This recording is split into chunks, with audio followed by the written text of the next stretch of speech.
Hoje vamos falar novamente sobre o assunto água, mas agora não é da purificação, nem como guardar, é como transportar a sua água.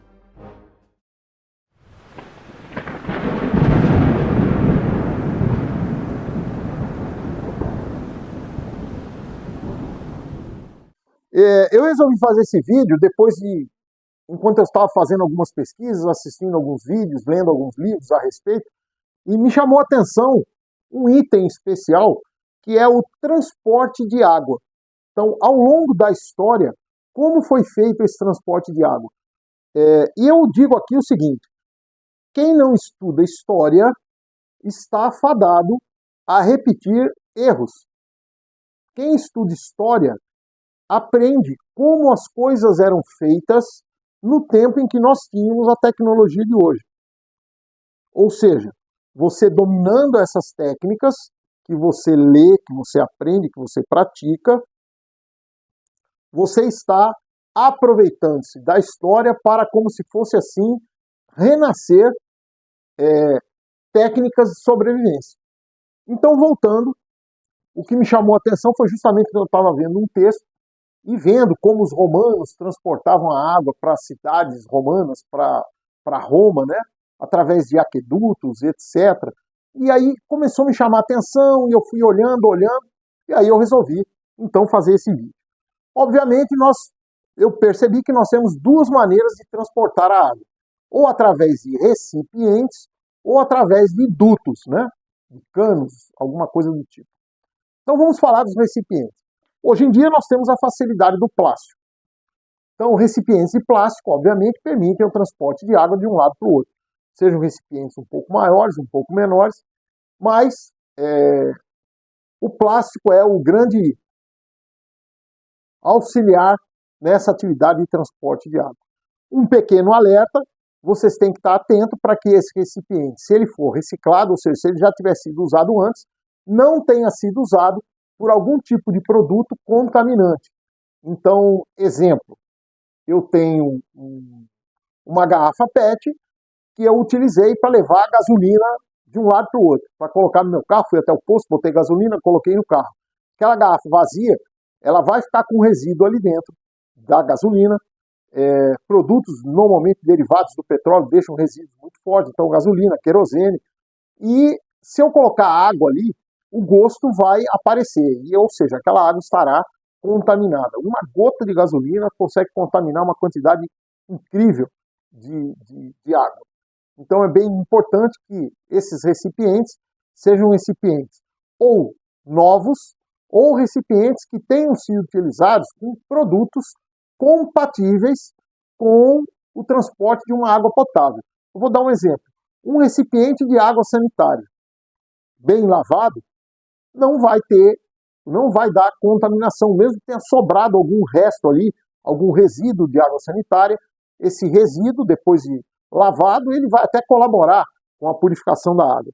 Então, nós temos que ter muito cuidado com recipiente plástico reutilizado, ok? Recipientes de vidro. Então, garrafas de vidro também podem ser utilizadas com as mesmas recomendações, se forem garrafas recicladas, tá? Com a desvantagem de a embalagem ser pesada, ou seja, o peso útil que você está carregando de água acaba sendo menor, e aquilo pode se quebrar com facilidade, bater, cair, alguma coisa assim, e você perde o líquido. Então, o vidro ele é muito bom para transporte de água, mas ele tem essa desvantagem. Eu posso utilizar uma lata de metal? Sim, um balde, alguma coisa do tipo. Tá? Pode ser utilizado um recipiente de metal. Pode ser utilizado, por exemplo, um recipiente de borracha. Qual o recipiente de borracha? Se você tiver no seu kit de sobrevivência um preservativo sem nenhum outro produto químico, sem nenhum lubrificante, nem nada do tipo, esse preservativo pode ser utilizado para carregar de 1 a 2 litros de água. Então, é um recipiente de borracha. Você pode também preparar com a borracha um recipiente, tá? Que vai funcionar, por exemplo, como um cantil. Lá na Amazônia, em Manaus, eu tive contato com um senhor que era o Severino.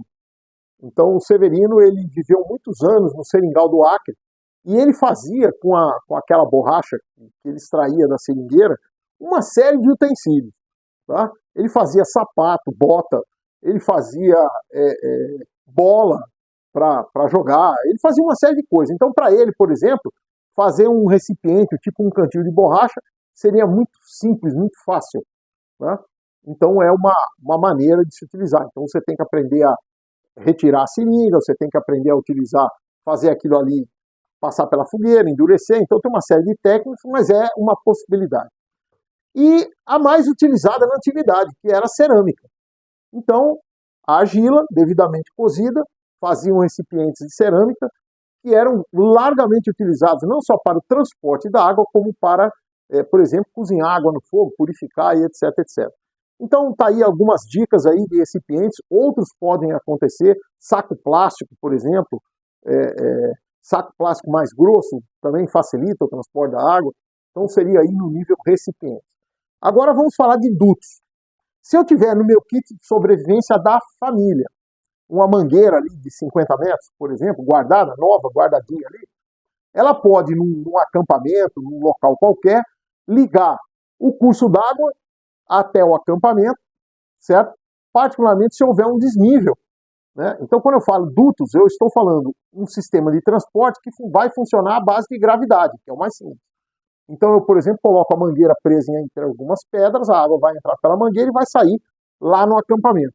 É comum isso ser feito, por exemplo, também com cano PVC em fazendas, em chácaras, em sítios, quando a gente vai lá no alto ali, no olho d'água, faz uma instalação hidráulica ali, coloca ali um pedaço de cano e vai até a casa, que enche a caixa d'água e às vezes até tem água corrente na casa.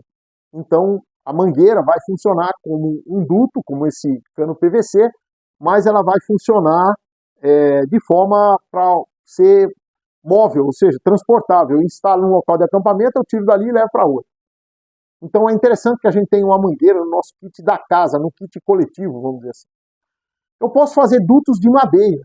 Então, dutos de madeira, cavadas com ferramentas, são utilizadas desde a antiguidade. Da mesma maneira com bambu. Então eu posso pegar o bambu, vou encaixando um no outro, lá do alto da onde vem a água, vou cortando o bambu no meio, tirando aquela parte central ali do bambu e vou permitir que a água passe. O bambu, ele é muito adequado também, ele vai funcionar muito bem.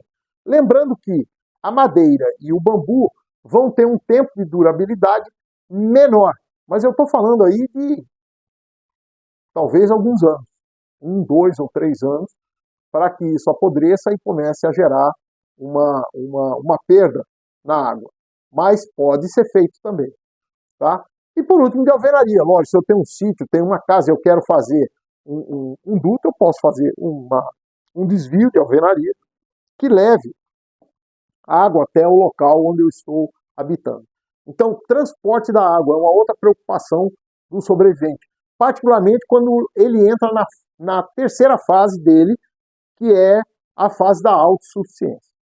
Inclusive, se você quiser saber algumas outras coisas sobre a água, tá? Sobre a utilização da água pelos sobreviventes, sobre purificação, uma série de outras coisas, não em termos técnicos, mas em termos de conceitos, nós temos no nosso livro um capítulo só falando de água, da importância e dessa maneira de pensar sobrevivencialista sobre a água.